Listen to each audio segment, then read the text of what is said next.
So, we want to show you how to quantify your journey from not enough money to lots of money, or from sickness, arthritis in your hips, to feeling wonderful, or from a relationship that isn't working to one that is fabulous in all ways, or to a business enterprise that you can't get off the ground to one that is functioning so powerfully that thousands are employed and millions are benefiting. In other words, we want you to quantify your journeys between where you are and where you want to be. And the way you do that is by being aware that every indication to you is vibrational, and by understanding what the indicators are. This is always true. What I think and how I feel and what manifests is always a vibrational match. But here's the big kicker. What manifests isn't manifesting instantaneously. So you've got all this leeway that makes you sloppy. If you thought a negative thought and a brick would fall on your head every time, you'd clean up your thinking.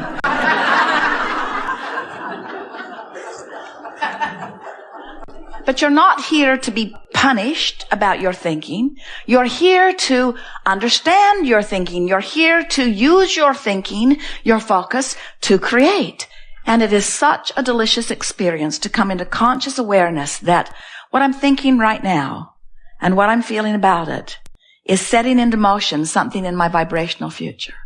And what I'm thinking right now, most important, what I'm thinking right now is bringing me close to many things that are already in my vibrational future. Can you see how someone could get their heart broken, and then they could get sick, and then they could lose all of their money, and then they could wreck their car all in the same week?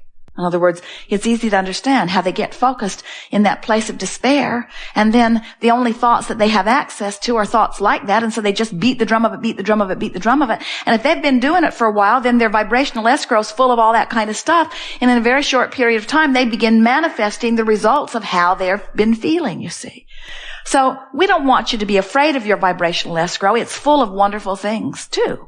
But we want you to be aware of what you're doing vibrationally, because we want you to know which way you're going along this journey. We want you to know when you're headed toward what you want or when you're headed away from what you want. You can tell by the way you feel whether you're moving toward what you want or whether you are moving in opposition to what you want. That's what your guidance system is all about. You understand that, don't you? Never again will you ever feel negative emotion and not know what it means. So just stop and laugh, and most of all, make peace with where you are. That's the most important thing that we want you to leave this room with today.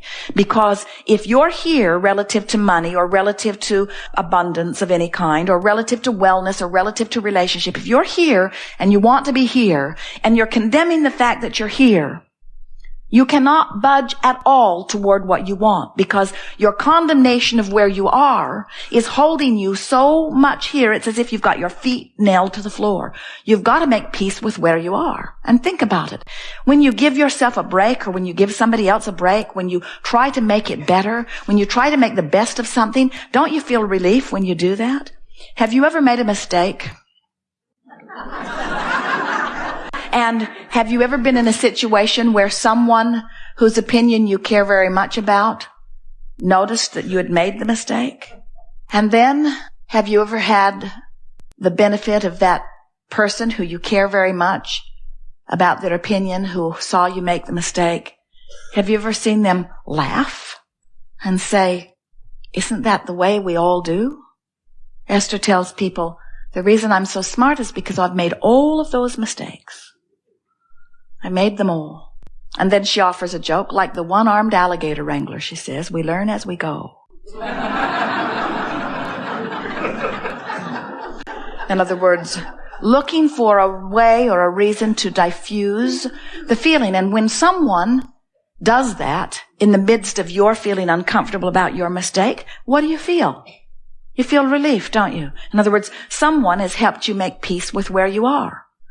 When you try to make the best of something, you move closer into vibrational alignment with what you want. When you try to make the worst of it, you're moving in opposition. So why does anybody make the worst of it? Why do you make the worst of something? Well, you make the worst of it because every fiber of your being knows that things are supposed to go well for you. And when they're not going well, you're sort of freaking out because you know it is supposed to be better. And you've also had so many people say, now, why did you do that? And so you've gotten in this habit of explaining. Because, most of the people around you don't really remember about this vibrational stuff. Most of the people around you are living very conditional love. They tell you, I live unconditional love, but they don't. What they're living is, when I see that condition, I feel good, so I'll vote for that. When I see that condition, I feel bad, so I'll vote against that. We'll do everything in our power to get that away from us.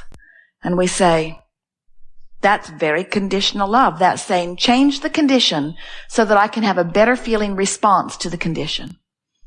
And it never works. It never ever works, because when you're looking at the condition that needs to be changed, you're activating the condition that needs to be changed in you, and you are becoming more of the problem that you're wanting to solve. That's why terrorism is becoming more. In other words, you just cannot kill everybody that doesn't agree with you. You can't do it. You'll kill enough of them, and pretty soon you'll be down to the nitty-gritty that is just you guys, and you'll start disagreeing with each other. In other words, you cannot get to where you want to be by pushing against what you do not want. It never, ever works, you see. So what do you do? What do you do when you're standing in the midst of a culture or an environment or a house or a marriage, a relationship, a situation where you clearly see things that you do not want to see? What do? They make you feel bad when you see them. Don't you want to instruct those people to clean up their act? Little Kate, granddaughter Kate, 3 years old, adorable in every possible way. Esther looks at her and turns inside out with love. Kate is the perfect being. She is so lovable. So easy to love. Just look at her. Just listen to her. Just remember her. Just think about her in any way, upside down, all around. Just think about her. And love radiates from you. And shouldn't everybody damn well be that way? In other words, shouldn't everybody be that lovable? When you got a lovable one like that, sure makes you not like the ones that aren't lovable very much. And don't they all owe it to you to be just that lovable? And we say, therein lies your problem. There are lovable ones that you love, and then there are not lovable ones that you hate. And then you demand that they change the way they be so that you can feel better. And we say, oh, what a big job you have. Just when you get your son understanding what you need to be happy, trained really well, he meets some girl and does what she wants.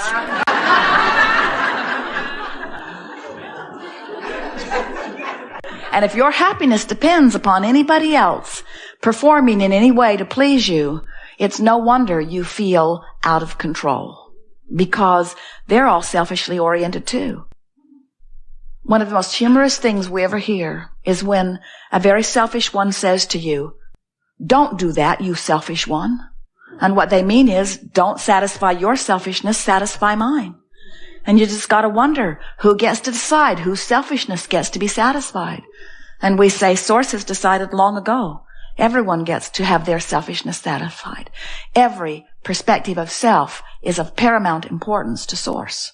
And when you are in alignment with your own desire, your world will be perfect.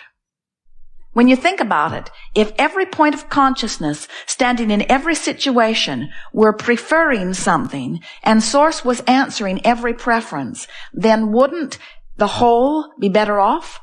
So how is it that you got in competition with one another? How is it that you came to believe that if he gets what he wants, somehow I'm deprived of what I want?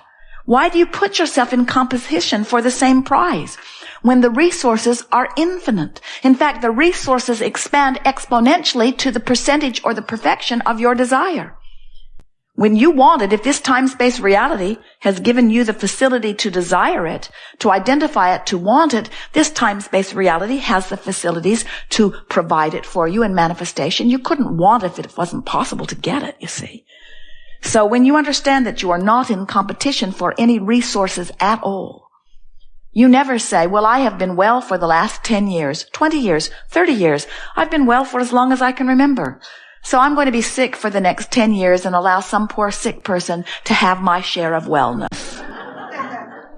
You don't do that, do you? Why not?